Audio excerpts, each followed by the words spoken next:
Saludos desde el oeste de la isla de Montreal. Esto es de sur a norte, Hispanoamérica, según las noticias publicadas entre el lunes 9 y el viernes 13 de marzo de 2026.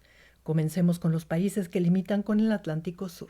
En Argentina, la semana comenzó con el anuncio que Javier Milei realizó en Nueva York, donde dijo que se siente orgulloso de ser el presidente más sionista del mundo, como comentaron CNN y Mercopress. El domingo, las movilizaciones por el Día Internacional de la Mujer en Brasil, Argentina y Uruguay mostraron una agenda convergente, según explicó Mercopress: rechazo a la violencia machista, reclamos por políticas públicas sostenidas y advertencias sobre el impacto de la crisis económica y los recortes estatales sobre la vida de las mujeres. El martes, la justicia argentina identificó los restos de 12 víctimas de la dictadura militar que gobernó el país entre 1976 y 1983, como explicó Deutsche Welle. El presidente del Banco Central de la República Argentina, Santiago Bausili, descartó que su despacho realice modificaciones en la política cambiaria en el corto plazo, como informó la agencia Xinhua. El aumento del precio de los combustibles podría complicar las proyecciones de inflación en Argentina, según comentó Mercopress.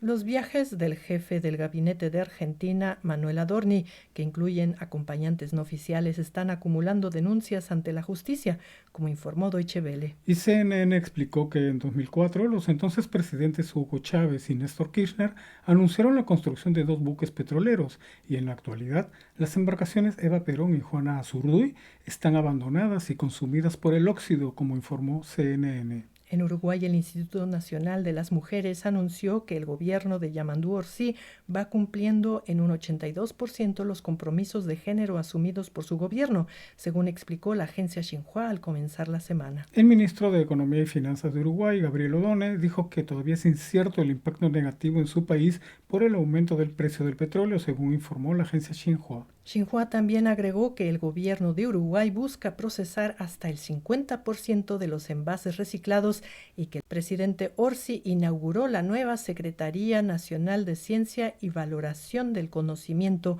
para apoyar el crecimiento del país con desarrollo científico. Ahora subamos por los países mediterráneos. En Paraguay, miles de mujeres, colectivos sociales, movimientos indígenas y campesinos marcharon por el Día Internacional de la Mujer, como informó la agencia Xinhua.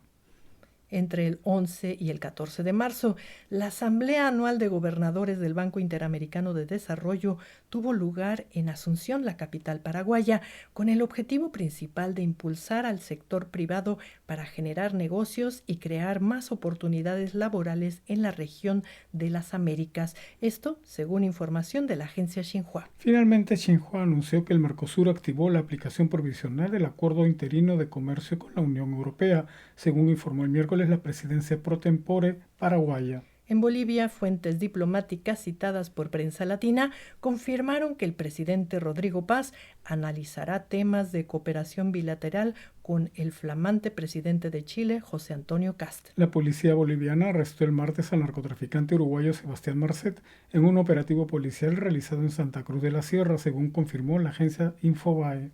Ahora recorramos la costa del Pacífico. En Chile, el presidente Gabriel Boric confirmó que deja un país mejor que hace 4 años y que seguirá trabajando para hacerlo más justo, digno e igualitario, como informó Deutsche Welle al comenzar la semana, y la agencia Xinhua dijo que la economía chilena crecerá este 2026 un 2,5%. El presidente de Brasil, Luis Ignacio Lula da Silva, canceló su presencia en la toma de posición de su homólogo de Chile, sin precisar el motivo, aunque Deutsche Welle explicó que Lula se reunirá en Brasil con varios miembros de su gobierno.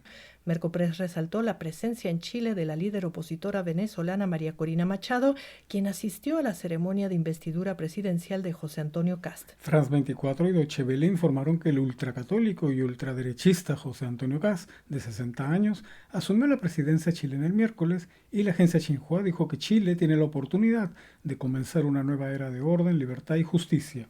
Y el nuevo presidente de Chile ordenó el mismo miércoles la construcción de barreras físicas en la frontera con Bolivia para desincentivar la inmigración irregular, una de sus principales promesas electorales, como explicó Deutsche Welle. Deutsche Welle agregó que Kast indultará a policías y militares condenados por represión durante las protestas en Chile de 2019, mismas que dejaron 30 manifestantes muertos. El nuevo mandatario habría llamado delincuencial al estallido social durante el gobierno de Sebastián Piñera y considera que los carabineros presos por delitos cometidos durante ese periodo fueron perseguidos. Finalmente, la agencia Xinhua informó que Chile y Estados Unidos firmaron el jueves una declaración conjunta sobre minerales críticos y tierras raras. En el Perú, medios como Deutsche Welle anunciaron que falleció el escritor Alfredo Bryce Echenique a los 87 años. El presidente de Perú, José Balcázar, afirmó que su gobierno buscará recuperar el orden con un nuevo Plan Nacional de Seguridad Ciudadana y lucha contra la criminalidad, según informó la agencia Xinhua. La paralización del servicio de transporte de gas y líquidos de gas natural procedente del Cusco ha generado una grave crisis energética en el Perú, como explicó CNN. Y Prensa Latina comentó la atención mediática que genera el posible levantamiento de la orden de prisión contra el candidato presidencial Vladimir Cerrón, que busca participar abiertamente en las campañas con miras a las elecciones de este 12 de abril. En Ecuador, un tribunal de garantías penales ordenó prisión preventiva contra Aquiles Álvarez, alcalde de Guayaquil, la segunda ciudad más importante del país, por presunta participación en el delito de comercialización ilegal de hidrocarburos, como informó la agencia Xinhua. La Corte Constitucional de Ecuador declaró que 4 menores asesinados en diciembre de 2024 en la ciudad de Guayaquil fueron víctimas de desaparición forzada en un caso por el que, como explicó la agencia Xinhua, 11 militares fueron condenados a 34 años y 8 meses de prisión. Xinhua también informó que el gobierno de Ecuador presentó una estrategia nacional de inteligencia artificial para impulsar el desarrollo tecnológico y promover el uso ético y responsable de esta herramienta. El Banco Bolivariano lanzó el primer bono de biodiversidad en Ecuador, una colocación de $120 millones respaldado por la Corporación Financiera Internacional, el Banco Interamericano de Desarrollo y el banco neerlandés FMO, como explicó Deutsche Welle. Ecuador y Estados Unidos firmaron un acuerdo que le permite al FBI abrir una oficina permanente en este país andino y la representación estadounidense podrá identificar,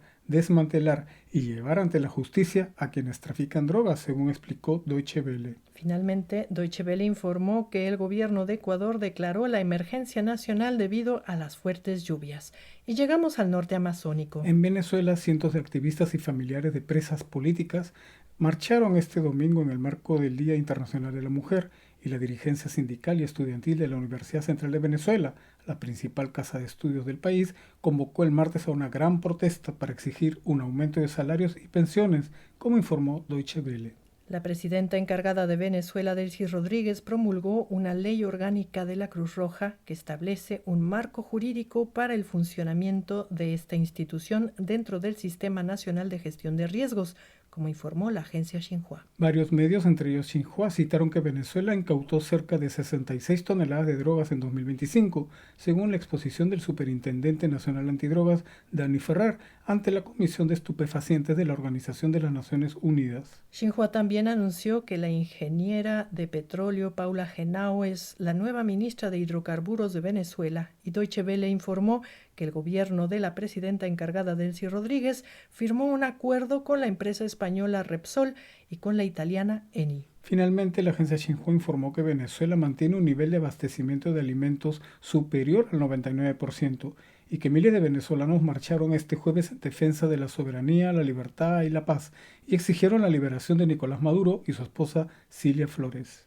En Colombia, el partido del presidente Gustavo Petro obtuvo mayoría en el Senado en las elecciones parlamentarias del domingo, como informaron diversos medios. Deutsche Welle y France 24 informaron que Estados Unidos no invitó a Colombia al Escudo de las Américas porque aún no ve el nivel de cooperación necesario por parte del gobierno de Gustavo Petro. El mandatario colombiano dijo que el Escudo de las Américas reúne a países sin experiencia en la lucha antidrogas y enfatizó que Colombia ha construido una coordinación policial con 75 policías del mundo, como explicó la agencia Xinhua. Petro confirmó el martes la muerte de al menos 7 integrantes de las disidencias de las extintas Fuerzas Armadas Revolucionarias de Colombia durante un bombardeo en el noroeste colombiano, según informó la agencia Xinhua. La misma agencia informó que al menos 3 indígenas murieron en el norte de Colombia en medio de combates entre los grupos armados Clan del Golfo y los Pachenca. El senador colombiano Iván Cepeda inscribió su candidatura a la presidencia como representante del oficialista Pacto Histórico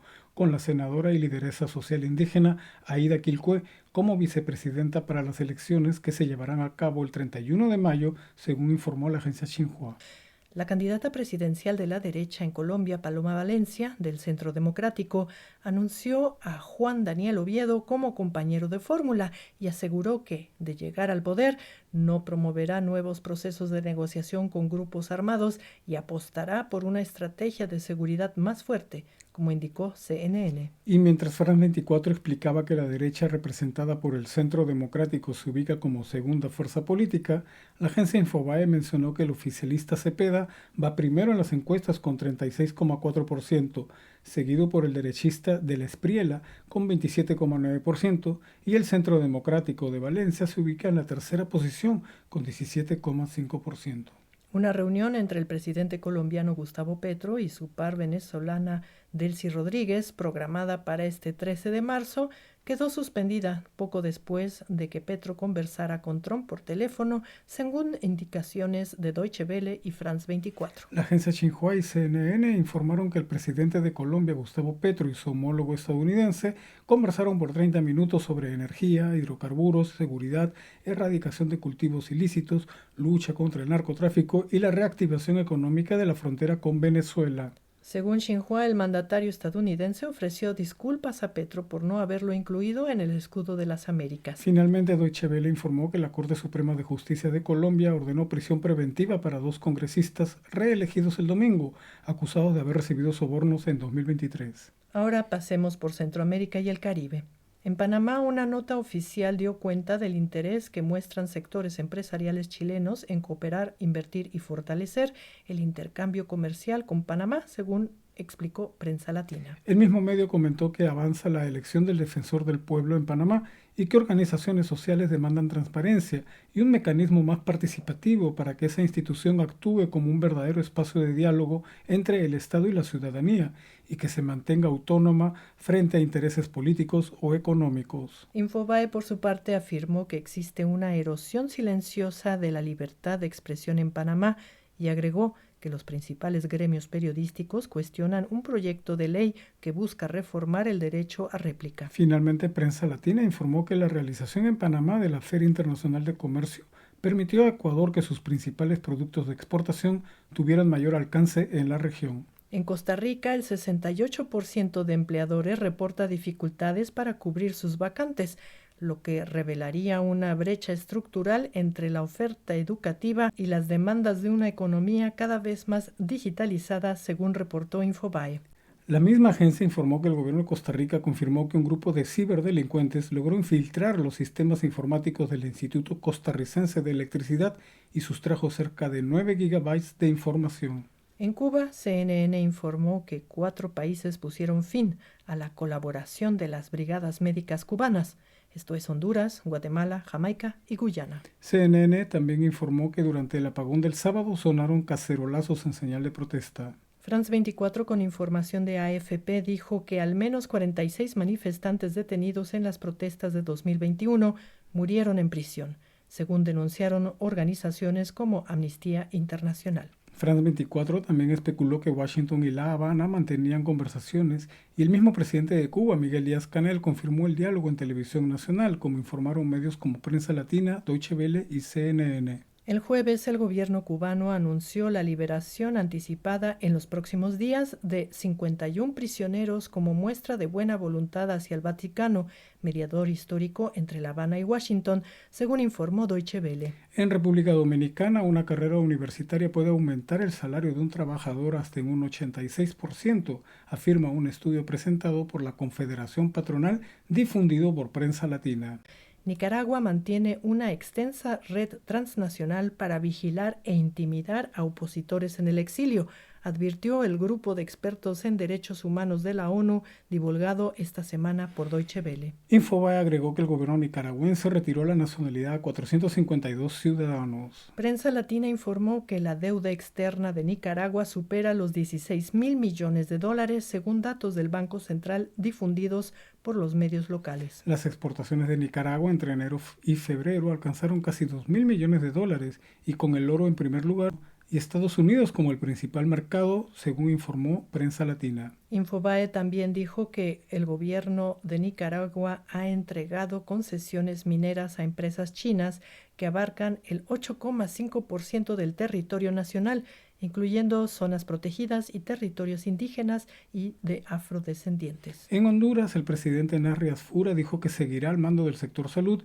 y confirmó que mantendrá el subsidio a los combustibles, según informó Infobae. Infobae agregó que la economía en El Salvador no registra mayor impacto por el conflicto en Medio Oriente, según declaró María Luisa Hayem, ministra de Economía. Y un tribunal de El Salvador condenó a 6 años de prisión al custodio Brian Osvaldo Chachagua Martínez por exigir $200 a la madre de un interno del Centro Penal La Esperanza, como dijo Infobae.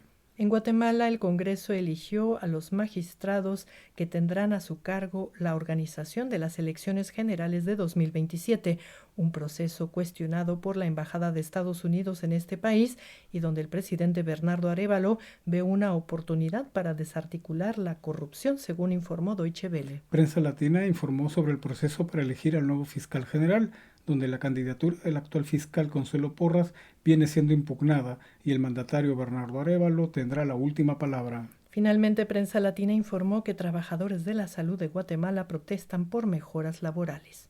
Y llegamos al norte. En México, la presidenta Claudia Sheinbaum encabezó el domingo la ceremonia oficial por el Día Internacional de la Mujer, donde destacó la importancia de la igualdad de género para la construcción de un país libre, igualitario y soberano, como informó la agencia Xinhua. Xinhua también dijo que la mandataria resaltó en la semana los avances de la Estrategia Nacional de Seguridad, la reducción de homicidios dolosos, la detención de miles de presuntos delincuentes y el decomiso de drogas. Y la presidenta de México reiteró el lunes su rechazo a cualquier posibilidad de intervención por parte del ejército de Estados Unidos en territorio nacional, como informó la agencia Xinhua, entre otros medios.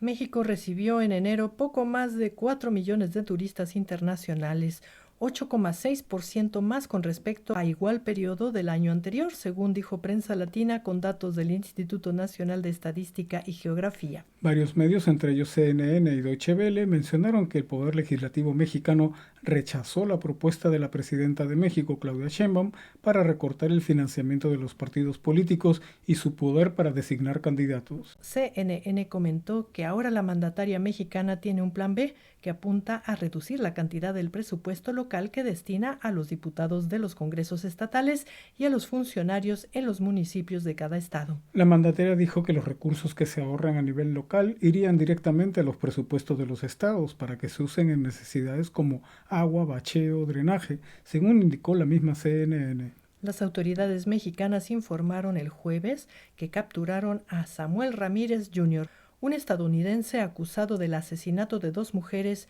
y uno de los 10 fugitivos más buscados por el FBI, según informó Deutsche Welle.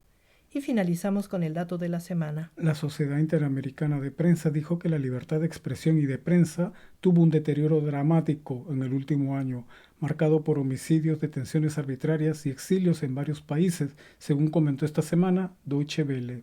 Bueno, amigas y amigos, esto fue de sur a norte. Desde la isla de Montreal les deseamos una maravillosa semana y nos despedimos. Hasta la próxima.